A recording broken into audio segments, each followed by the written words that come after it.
ఈరోజు దేవుని వాగ్దానం 149వ కీర్తన 4వ వచనం. 149వ కీర్తన 4వ వచనం. యెహోవా తన ప్రజల యందు ప్రీతి గలవాడు. యెహోవా తన ప్రజల యందు ప్రీతి గలవాడు. యెహోవా తన ప్రజల యందు ప్రీతి గలవాడు. ఆయన దీనులను రక్షణతో అలంకరించును. రాజైన దావీదు పరిశుద్ధ గ్రంథములోని ఎన్నో కీర్తనలను రాశారు. ఈ ప్రతి కీర్తనలోని ప్రతి చరణము తన స్వీయ అనుభవములో నుండే రాశారు. అలాగే రాజైన దావీదు ఎన్నో ప్రవచనాత్మకమైన సంగతులను రాశారు. ఈ కీర్తనలో దేవుని ప్రజలను ఆయన ఎన్నుకున్న తన జనాంగమును బట్టి ఎంతో వివరంగా రాస్తూ దేవుని హృదయాన్ని ఆయన ద్వారా తన ప్రజలకు కలిగే ఆశీర్వాదాలను గూర్చి చెబుతారు. 2వ వచనంలో తమ్మును పుట్టించిన వారిని బట్టి సంతోషిస్తారని, సియోను జనులు తమ రాజును బట్టి ఆనందించుదరని, వారు నాట్యముతోనూ తంబురతోనూ సితారతోనూ స్తుతించి గానము చేస్తారని, భక్తులు ఘనత నుండి ప్రహర్షించుదురని, సంతోషభరితులవుదురని, పడకల మీద ఉత్సాహగానము చేస్తారని చెప్పారు. కారణం తన ప్రజల ఎడల యెహోవాకు కలిగిన ప్రీతిని బట్టి ఆయన దీనులైన తన వారిని రక్షించునని, తన రక్షణతో వారిని అలంకరించునని చెబుతారు. ఈరోజు మన ధ్యాన వాక్యంలో ప్రీతి గల దేవుడు తన ప్రజలకు ఏమేమి అనుగ్రహించునో మనము తెలుసుకుందాం. ఆదికాండం 50వ అధ్యాయం 21వ వచనంలో తనను ద్వేషించి ఇష్మాయేలీయులకు అమ్మివేసిన తన స్వంత అన్నదమ్ముల ఎడల ప్రీతి కలిగిన యోసేపు తన అన్నదమ్ములతో ప్రీతిగా మాట్లాడుతూ, మీరు భయపడకండి, నేను మిమ్మును మీ పిల్లలను పోషించెదనని చెప్పి వారిని ఆదరించెను అని చెప్పబడింది.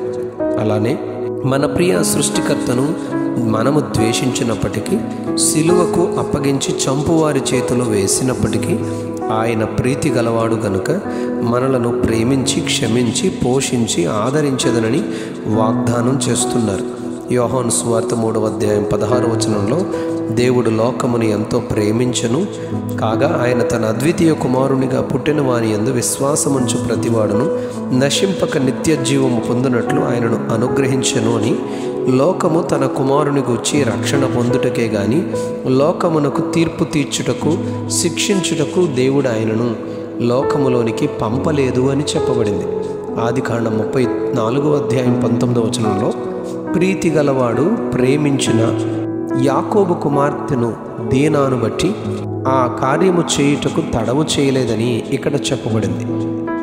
ప్రేమించిన ప్రీతిగల దేవుడు తన ప్రియ సంఘమును గూర్చి మానవాళి రక్షణను గూర్చి ఏమాత్రము వెనుకాడక రక్షించున్నట్లుగా ఆయన మన కొరకు గాయపరచబడినని 53వ అధ్యాయం యెషయా గ్రంథం 5వ వచనంలో మన దోషములను బట్టి నలుగగొట్టబడినని, శిక్షింపబడినని, దౌర్జన్యము నొందినను, మొత్తబడినను ఆయన మన ఎడల ప్రీతి గలవాడుగా ఆయన ప్రేమించి మన కొరకు భరించనని ప్రవచనాత్మకముగా యెషయా 600 సంవత్సరాలకు ముందుగానే దేవుని ప్రేమను ప్రీతిని వర్ణించాడు.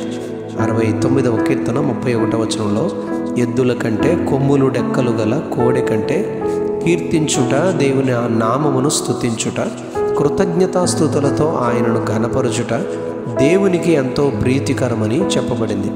సమూయేలు గ్రంథం 1వ గ్రంథం 15వ అధ్యాయం 22వ వచనంలో బలులు అర్పించుట కంటే ఆయన మాట వినుట ఎంతో శ్రేష్టమని, అది ఆయనకు ప్రీతికరమని దేవుడు చెప్తున్నారు.